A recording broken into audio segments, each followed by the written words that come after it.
Julie hears a voice above the greasy spoon chatter. "So, you an artist or something?" She turns to see Frank. "Artist? Hardly.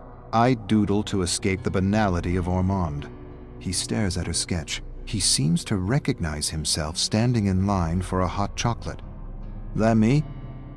She feels sudden warmth running up her neck. She already knows before he tells her that he's not from Ormond. He looks different, fun, free, rebellious. He sits beside her and offers to model for her with a laugh. They stare at each other for a long, stretching moment. She decides to invite this charming stranger to a party she's throwing at her house for a friend who just got fired. Joey can't seem to keep a job. With a laugh, he says, "Joey sounds normal. You know how much programming it takes to get a human being to accept the whole 8-hour-a-day routine?" He continues ranting about how school isn't education but brainwashing. If it were real education, if it were true education, the core subjects would be philosophy and critical thinking. Julie laughs and knows her friends are going to love this iconoclast. She certainly does. She didn't stop thinking about him since she first saw him. Now she hopes he shows up at her party.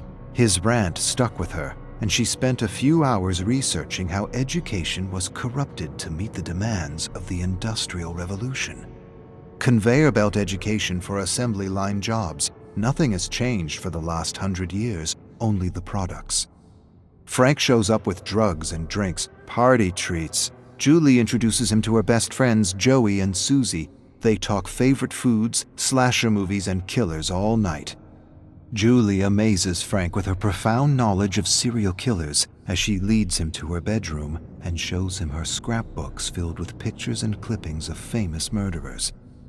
Everyone leaves or passes out while Julie and Frank discuss murder and mayhem, trying to one-up each other with details and trivia. Julie wins with a story of the abandoned cabin where the soldiers of mayhem hang out, plan, and wreak havoc on the unsuspecting sheep of Ormond. Frank laughs and calls bullshit on the story. No such thing as the soldiers of mayhem. He read enough about Ormond to know that nothing of the sort happened at the resort cabin, nothing but bad business and bankruptcy. Julie laughs. "This story, Frankie, happens in the future." She grabs a black felt marker and writes "Soldiers of Mayhem" on his white shirt. He smirks. "I like the idea, but I hate the name." Julie shrugs. "It's a work in progress."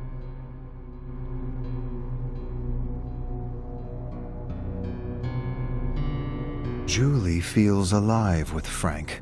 More than alive, complete. At first she thought he was an iconoclast rebel, but soon realized he just liked to argue and push buttons for fun. He thrilled as much as she did to smash beliefs and watch people unravel. Not just people, ugly people, he called them. It's the name he gave to those people who need to be right, who always need to be right. They were the easiest to push over the edge. Ormond was full of them, ugly people, entitled preps and politicians who would turn blue in the face if you challenged any of their beliefs.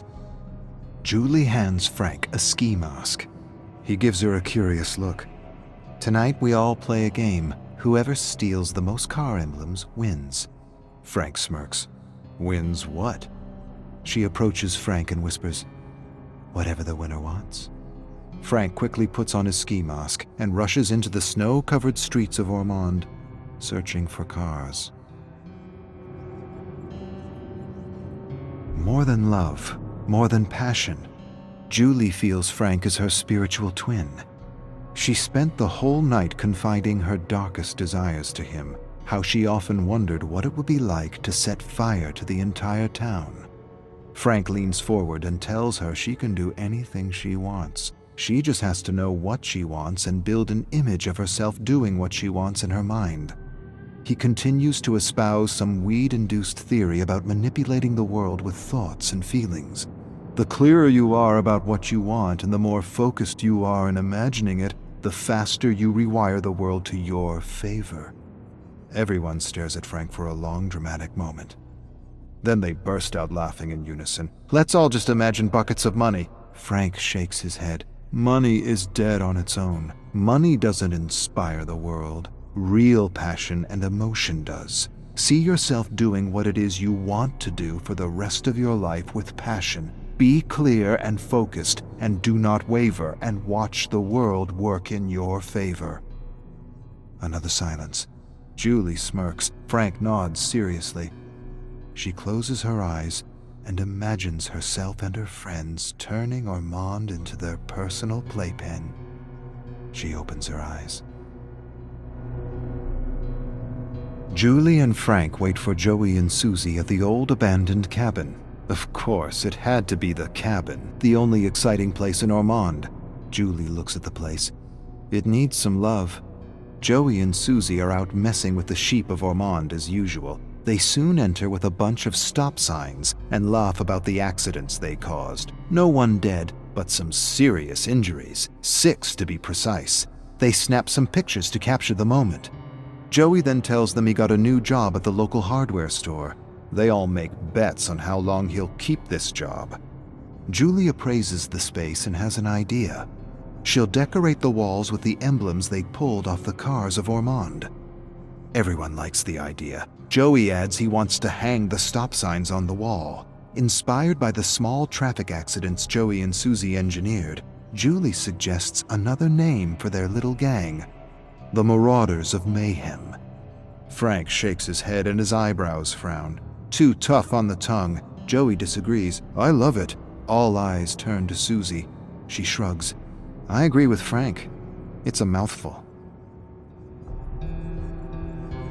Julie and Susie enter the hardware store. Joey wants them to be quick. The owner will be back in 10 minutes. Frank tells him to stop panicking. They grab supplies for the cabin: paint, brushes, masks. A snow globe captures Frank's eyes. Joey tells him to leave it, says it's his boss's collector globe, the first snow globe for tourists when Ormond became a popular getaway for snowboarders and skiers. Frank scoffs and takes the globe anyway. Julie stares at Joey and shrugs. Whatever.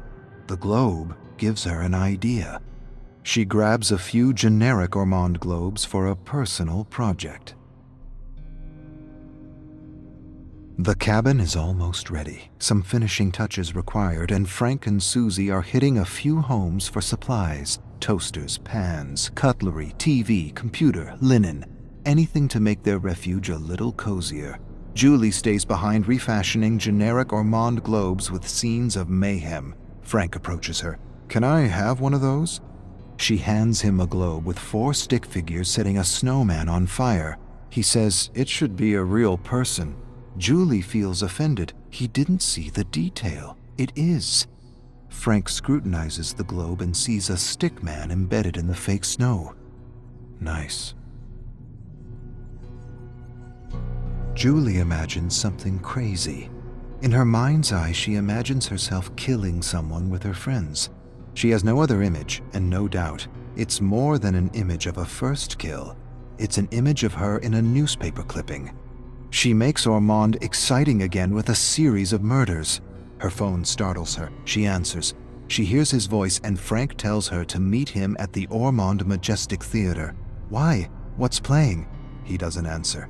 She gets in her second-hand sedan and drives through the blinding snowstorm to the theater. He graciously opens the door, helps her out. Joey and Susie are standing by the theater holding empty gas containers.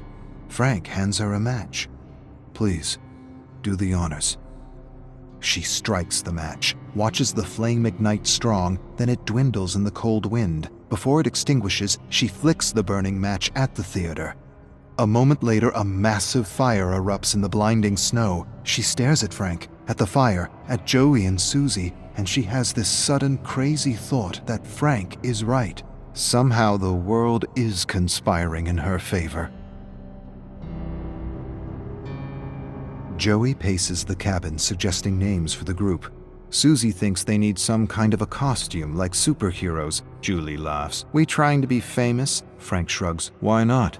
Julie shrugs. No one ever got famous with petty theft and arson. Maybe we should do something real. Frank leans forward. What does that mean? Something real. Julie goes quiet for a moment.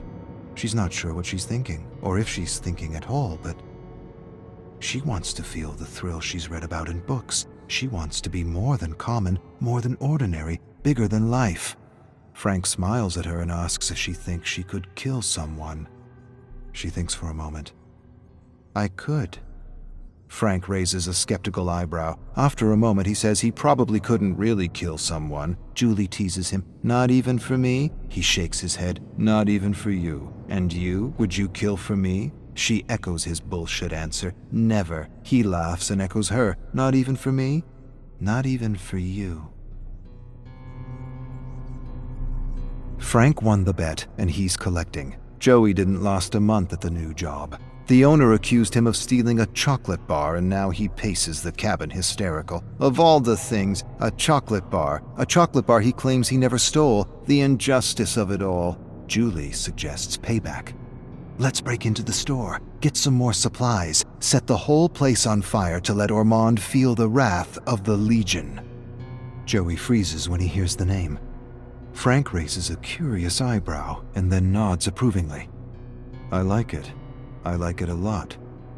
She throws them generic masks, plain, bland, unimpressive. The only thing we need now is a proper mask.